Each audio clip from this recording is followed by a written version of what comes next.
قل الحمد لله الذي لم يتخذ ولدا ولم يكن له شريك في الملك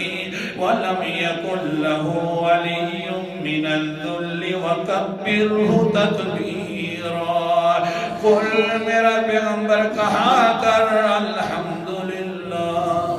کونا الحمدللہ الحمدللہ ساری تعریفوں کا مالک ہے حقیقی طور پر تو اللہ تعالیٰ ہے کون سا اللہ الذی لم یتخذ ولدا جس نے کوئی اپنا نیب نہیں بنایا کہ اس کے لیے اختیار مقرر کر دیوں بیٹے دینے والا اختیار فلاں کے لیے بیٹیوں والا اختیار فلاں کے لیے کھوٹی قسمت کھڑی کرنے والا یہ جو اختیار نانا اپنا نیب نہیں بنایا سارے کام کرنے والا ہے تو صرف ایک اللہ ہے اللہ معاف فرمائے حضرت صاحب نے اس حضرت صاحب کو اللہ نے اختیار دے دیے یہ اتنا گندہ کلمہ ہے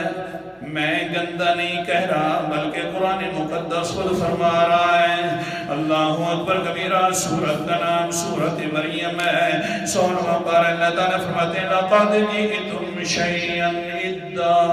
تَكَادُ السَّمَاوَاتُ يَتَفَطَّرْنَ مِنْهُ وَتَنشَقُّ الْأَرْضُ وَتَخِرُّ الْجِبَالُ هَدًّا پکی بات ہے تم جو گندی بات کرتے ہو الفاظ قرآن پاک کی اتنی گندی بات کر لیتے ہو تم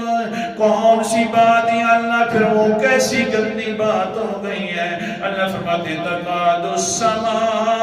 السماوات يتفطرن منه وتنشق الارض وتخر الجبال هدا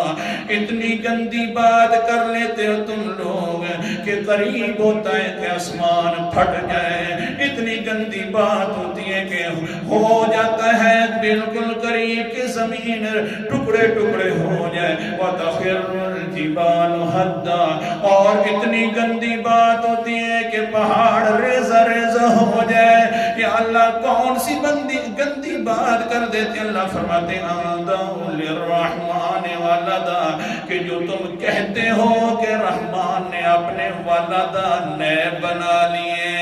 اختیار انہی کے قبضے کے اندر ڈال دیا یہ اتنی گندی بات ہے کہ آسمان پھٹنے کے قریب ہو جاتا ہے زمین ٹکڑے ٹکڑے ہونے کے قریب ہو جاتی